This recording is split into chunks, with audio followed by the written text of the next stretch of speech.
Kia ora koutou, and I'm actually really impressed to see so many people here at this late stage of the afternoon.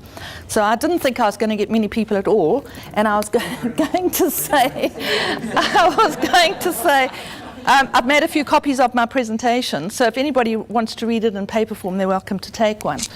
But I'm going to speak just for quite a short time because I thought it would be really nice at this stage of the afternoon to have a bit of engagement, and I'd really like you to help me solve this massive challenge that I'm facing at the moment with ePortfolios in my school. So this comes out of a piece of research that I've just done recently. It's part of the research. It was a big project, and its lecturers are better informed and skilled users of ePortfolio than the students. Yeah, right. So I thought you actually deserved, it is only a virtual chocolate fish, for being here at this stage of the afternoon. I do appreciate that. So a little bit about the research. This research, so I've been conducting research in the School of Education in the Bachelor of Education primary program since 2009. And we have some quite rich data that we've drawn on over that period of time. This was a new research project, still looking, I'm very interested in student perspectives, as Michelle said, of using ePortfolios. But this time, in 2013, we were going through a program review, our biggest program that has about 500 to 600 students in it, a Bachelor of Education in Primary and Early Childhood. We're reviewing the program. And I thought, well, this is a fabulous opportunity. I used to teach in the program. I was one of the initial champions of ePortfolio, and I admit my bias. I love ePortfolios. Now I'm head of school, and I'm observing what's going on in that program and in my school. I no longer teach in the program, and I have some concerns. So I thought, well, here's a great project to do. I'll do this research, and I'll write up a research report, and I'll present it to the team who are reviewing the curriculum and see what they do with it. They haven't actually even bothered to read the report. And so have some quite strong concerns over the staff. So last time I spoke at a Mahara meeting, I upset people because the student data from this survey talked about Mahara being a bit clunky and difficult. And so I'm really pleased none of my lecturers are here because this is about them this afternoon. So I do apologize. Okay, so I looked at ePortfolio and curriculum design, and I looked at student and lecturer perspectives. I'm going to speak particularly this afternoon about the lecturer perspectives of the project. So we had 2 Year 3 cohorts. There were 53 students who participated, and they participated in a survey questionnaire as well as a focus group. And they were asked, in which papers has ePortfolio enhanced, not affected your learning, or actually hindered your learning? At the same time, I invited all the lecturers in the primary program to participate. 6 of the 7 lecturers participated. Unfortunately, the one lecturer who has as much experience as I do in the program did not participate. The other lecturers didn't have as much experience. And so they also had a survey questionnaire, and they formed a focus group, and they were asked, have any papers you teach been enhanced by ePortfolio, and how has this impacted on your teaching? And of course, I had a research assistant who collected all the data for me so that I wasn't involved in any of that. So with the lecturers, as I said, there were 2 of us who initially introduced ePortfolio in 2009 into this program. One of the lecturers is still there, and she controls the professional inquiry and practice paper, which is related to practicum, and it runs across all 3 years, and they do it in each semester. And sad to say that she hasn't really moved on from where we were in 2009, which was when we used a template. And you did see the lecturer who was here earlier today is not the lecturer I'm referring to, so she is not part of this program at all. But you did see the kind of work the students were doing, where they had pages where they were just simply linked to Word documents that had been uploaded on practicum. It's that kind of a template that the students still use. And of course, the other person is myself, and I've moved out of the program, although I have taught this cohort of students in 2 of the papers. All lecturers teach these PRP papers across the 6 semesters, but they are not able to make many changes to the ePortfolio use. So it's very clear what the students are expected to do, and the lecturers simply do exactly what they are told to do by the program leader. So 2 of the papers, and this is quite an interesting thing that's happening, and it's a concern for me that once an innovator leaves a program, those papers that they developed and all the thinking behind it and the reasons and the purpose why you use ePortfolio and the processes that are used, the reason why you have the assessment tasks they are inherited by other lecturers who don't know anything about ePortfolio and who don't really want to know anything but are using the ePortfolio assessment in that paper. So 2 of the papers that were surveyed fell into that group. The students, on the other hand, have used ePortfolios for 5 semesters, the cohort that were surveyed. Some of them have used it in 8 or 9 papers. So they've used it right from the 2nd semester right through to the 5th semester when they were surveyed. They were lectured by both innovators in 2 of the papers, so people who've had quite a lot of experience. And they had 2 lecturers who had inherited ePortfolio. So there's quite a spread across the staff. So here are just these were the survey questions that the lecturers were asked. So first of all, was there specific design? So had they actually sat down at any stage and thought about the purpose and the learning activities that they were using ePortfolio for in terms of their curriculum design? 4 of them said no. Had no idea of why ePortfolio was in the paper. 2 of them said yes.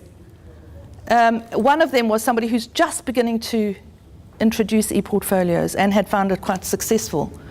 And so this sort of comment, the assessment had already been designed that way, and the students did it. Did you offer support to the students? 3 offered no support at all. And the 2 that offered support said something like, well, I gave some advice, or I was the person who introduced them to year 1s. Otherwise, the staff had nothing to do with supporting them. Did students have control over the design and content of their ePortfolios? Yes, 5 of them had nothing to do with ePortfolio at all. Did ePortfolio impact on your teaching? No. Minimal. Do you believe that ePortfolio in your paper enhanced student learning? 1 said yes, and 3 said, and I don't quite understand what this means, greatly enhanced through motivation and presentation. It was a lecturer who doesn't know anything about ePortfolio, so I don't think that had much to do with learning, or no impact at all. I mean, incredible. Now, the students, on the other hand, had no problem taking the papers that they had been given. The 8, they were told to tick which papers have you studied, had ePortfolio in, which have enhanced your learning, which have hindered your learning, and which have had no effect at all. They had no problem telling me exactly which papers had enhanced their learning. And then they had to go on and say why.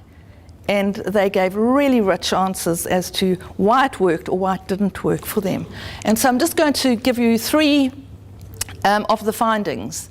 So their perceived views on the lecturer's knowledge and skill. So first of all, they identified a lack of staff knowledge and skill as a major challenge to their learning. Some of them said they were insulted when a staff member didn't know what an ePortfolio was about, but had expectations of them to produce certain results from the ePortfolio. And so here are some of the comments from students. Lecturers were passing the buck to a student and saying, oh, can you show her how to use ePortfolio? Or they're saying lecturers were not able to flick the program up on the big screen and say, this is how you do it. Instead, they were saying, ask one of your peers, or better, early childhood students, ask primary students, because primary students know how to use ePortfolios. Amazing. Okay, so plug in or find another power source. Should we just turn it off?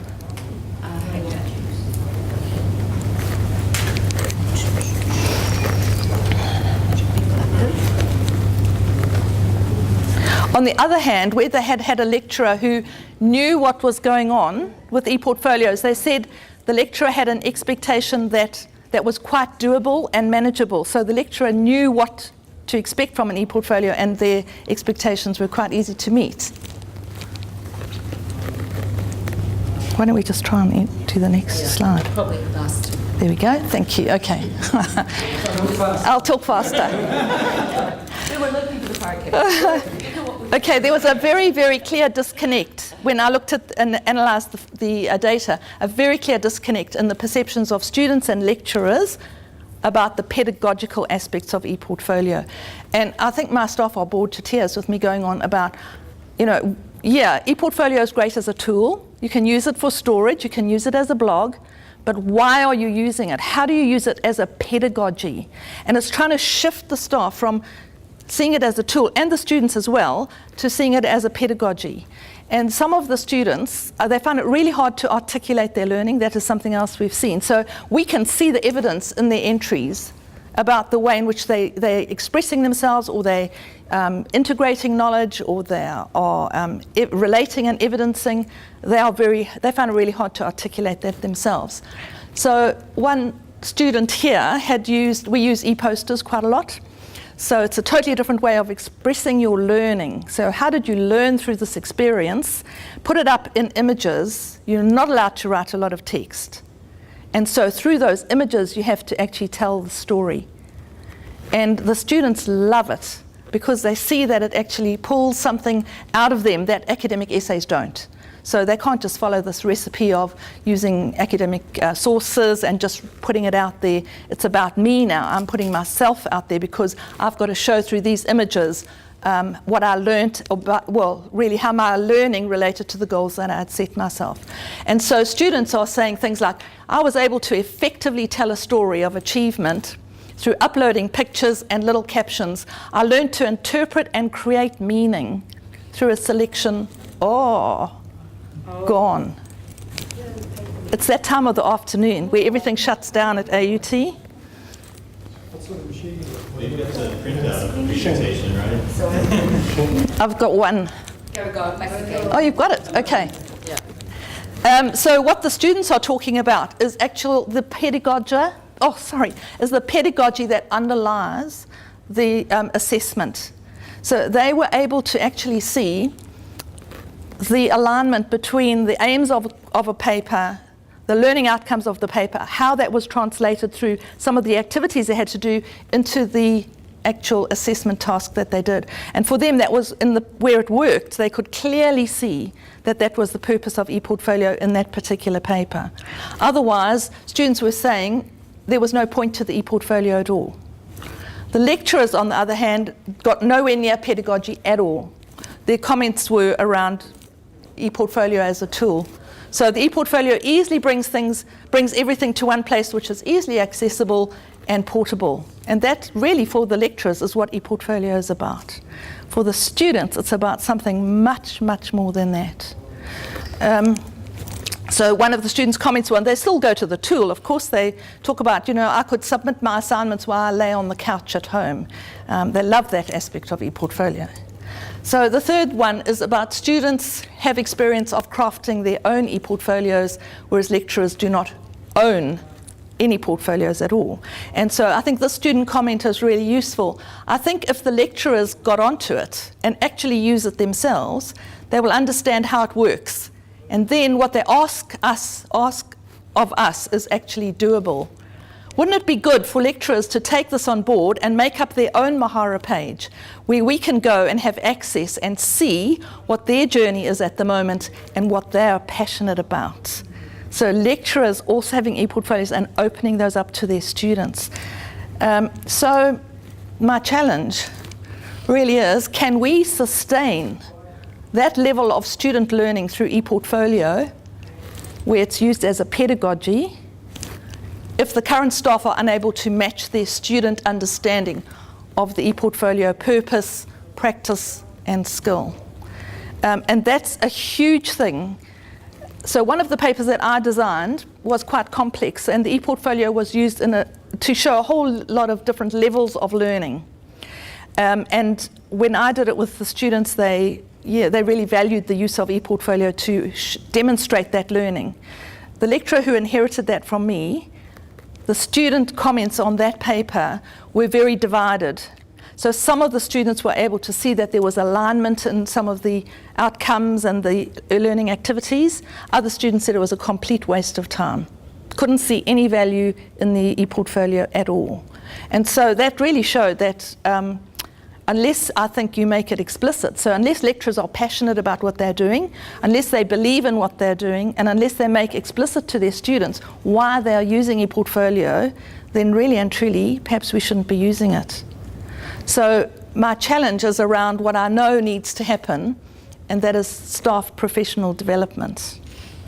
But my question is, how do we make that happen?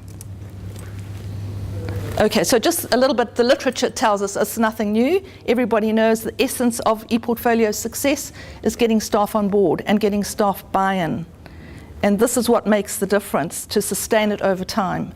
But your champions won't always be there, and that for me now is the challenge in my school. So I think the last statement here by Joyce Gray and Hartnell Young, where they talk about ePortfolio as disruptive, so it does things differently. You cannot add it on. If you just attach it to a paper, it's never going to achieve its purpose. It disrupts the teaching and learning. So unless you're prepared to rework your curriculum with that in mind, you're actually wasting your time. So what works? How do we motivate staff? We've tried workshops and seminars, or they don't come. We've tried online tutorials.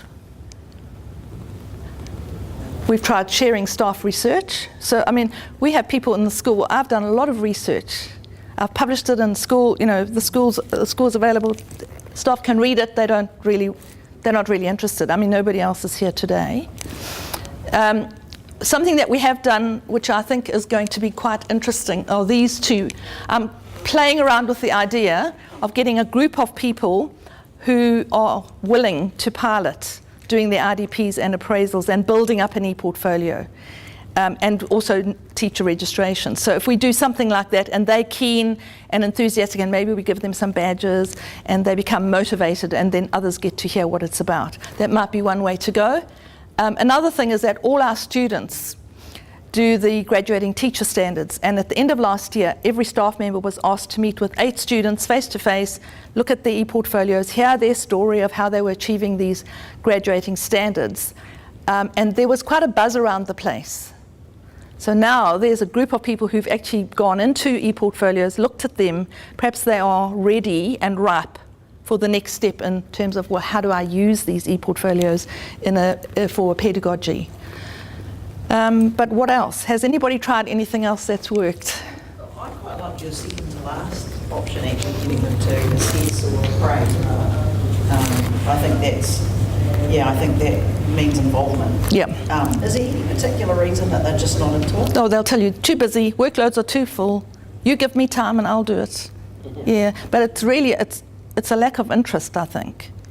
But I do think that getting staff to create their own portfolios is definitely a step. I think so. Just gives them the confidence. Once they're more confident, then they're keener. I think I've seen that happen with AUT. Although HR tend to frown on whips and chains, I hear. Sorry? Just HR. I was just saying whips and chains, but HR frowns on them. On the whips, yeah.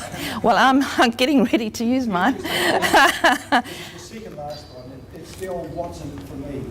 Yeah. There's got to be something in it for them before I do it. So whether it's one of your carrots or it's a stick or a combination, Yeah. that's the way. There's got to be some value in it, and then we've got to see the value, and that's the hard bit. And you're quite right. It's got to push something else, or they've got to compress the rest of their workload. I think it's also, it might be a structural thing. Like I know I've read lots of research and about the, where the systems within an institution say, for example, that you have, if you want to be considered for promotion, you have to present it in an ePortfolio. And so when you have things which are built into the system, they're not add-ons, and they're presenting things to people that they want, like I want to be promoted, then it sort of drives it along without any whips and chains. Yeah. Are they already putting their research material into a portfolio? Research elements. when I was at NASA, we were doing it, we were putting our stuff into a portfolio, Yeah. an online environment. All your research need to be uploaded into that, so it's assessed. So sort of... Yes, it's exactly the same thing as Stephen's saying, isn't there? There's an incentive. Somebody put their research, Yeah, which is seen as real value, yeah, and then there's also a Yeah. section there for their teaching, Yeah. which may be helpful in their promotion. yeah. So we were looking at a group of staff who don't have teacher registration. And the New Zealand Teachers Council requires a portfolio. So we met with this group of staff and said, why don't we use an ePortfolio for you to start putting your evidence together? And then that would be great, because we could give them, they could have a look at it, or we could, take a copy of the page and put it in your file, etc. And they were really keen. One guy got into it. And he's the guy who's just started introducing ePortfolio into his papers. The rest of them didn't follow through on it. So it's kind of, I find it strange that, they've got a person in the school who is so keen on ePortfolio, and yet it's almost like, don't talk to us about it, we don't want to hear about it. Seeing the value there. Yeah. Because often that's the driver. When you see the value of it, then you're in. It comes back to what's in it for me. Yeah. Can I see some point in that? Yeah. Is it just more make work? Why should I do it?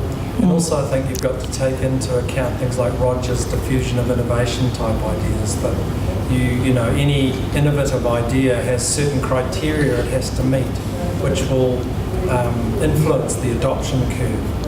So you've got things like compatibility with existing practices and all sorts of stuff that mean, the wider the gap is between what is now and what the innovation might bring, the harder it is to jump that gap. Yeah, I think the other thing for me is AUT, University of Technology. Everybody here should be so keen to be open to technology, and especially in the School of Education. So we're going to go in that direction, and I think that's going to drive a lot of people away or more into technology. We have to do it. It's just not even a choice anymore. A couple of things that we've been trying to approach students. I think I was talking to you earlier, but in our staff development team, we don't usually work with students with stuff. We're supposed to support the tutors, and the tutors support the students. But this semester we tried actually running some workshops and things for students on how to use ePortfolios and how to use Moodle that we use as well, to encourage them to then buy into it and push it back onto their tutors. And another thing that we're looking at is for a certificate in tertiary teaching, which all our tutors are supposed to have completed, that they have to create a portfolio. Now we're looking at doing that through the ePortfolio system and building in the Ako Aotearoa 6 key things into a template for them to kind of help them on their that's a good way. idea. Yeah. And then using that for staff development and staff promotion and that kind of thing. So there is something in it for them. Yeah, I quite like the idea of badges. I think that could be quite motivational, actually. Yeah, well, I think gamifying something that you're going to teach the tutors could be a very good idea. But the idea of, the innovation cycle, the uptake, I've been doing 4 courses in University of Cape MOOCs on virtual teaching, and it's been an absolute eye-opener. It's all about the K-12 American system, and I thought this would be really interesting to do as someone that's finishing, to find out how different it is from when I started almost 40 years ago. To the California Irvine. Yeah, the Irvine. Yeah, I've done them. They're amazing. Yeah, they are. And that's one thing that I would offer to staff now, is say, hey, look, I know this is an extra, but you're going to be blown away if you can... 4 weeks of your life. That's all it is. Yeah, it's That sounds good. Yeah, that sounds great. And Yeah. it's not just passive, I'm just going to read and watch and listen.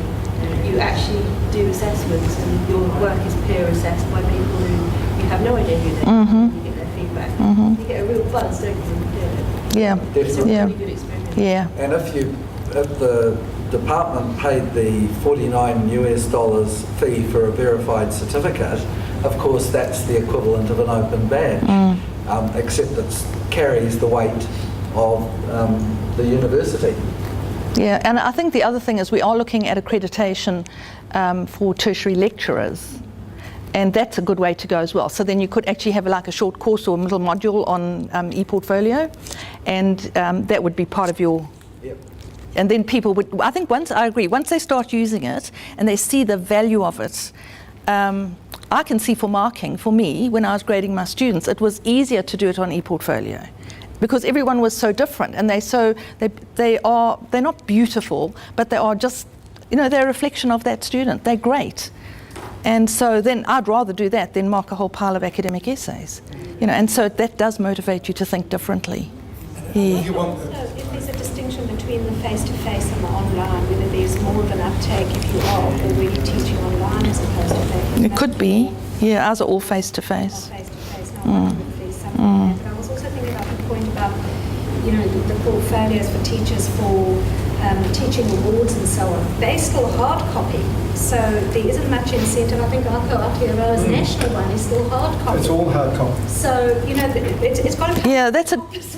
Yeah, that's actually a good idea. There are a lot of ways in which I think Yeah.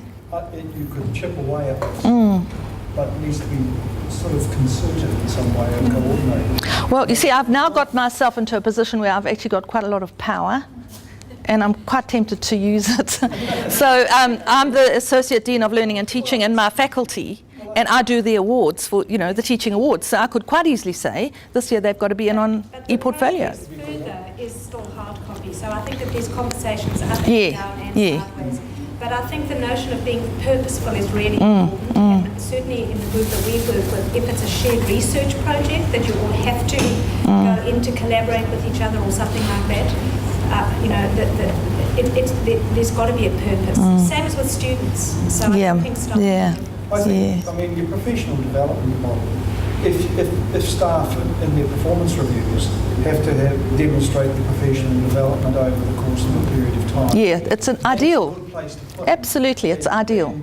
If you want to use badges in there, that's great. Yeah. Even just evidence is fine. Yeah, I think that's where I'm going to go with the group. Those are the small beginnings. Yeah. But I think the other thing that's come out in talking to Ian Monroe from the Ministry of Education, they put a lot of time and effort into when they pushed Mahara into my portfolio into the schools. They put a lot of time and effort into training the staff. And I think that's the key thing. Give them a reason for it and make sure there's training. Yeah, and I liked what Sam said earlier when I asked that question. You can see it was related to this. Is having somebody go alongside staff and say, how have you thought that you could do this differently instead of the big stick, but having that kind of incentive. Exactly. Exactly. If you want a really radical model in terms of staff upskilling, you only have to look at Wellington Girls High and the Tech Angels project, where the students become experts in the software, and then they, not for the pedagogical stuff, but for the nuts and bolts of how do I do X, Y, and Z, they have a staff person that they mentor. Yeah, that would be good, wouldn't it? I mean, imagine opening up your portfolio, and I'm going to do this with my master's students I'm working with now, where they are looking at building an integrated knowledge portfolio over the whole year, starting with what made me think about coming to teaching, and by the end of the year, what's now brought me along my journey, who's influenced me on my way to becoming a teacher. And I'm doing the same thing, and I'm quite, I'm going to open that up to them and have a look, but it does make you feel a bit vulnerable. So to have an angel who would come along and is your student could be, And then you've got to quite something.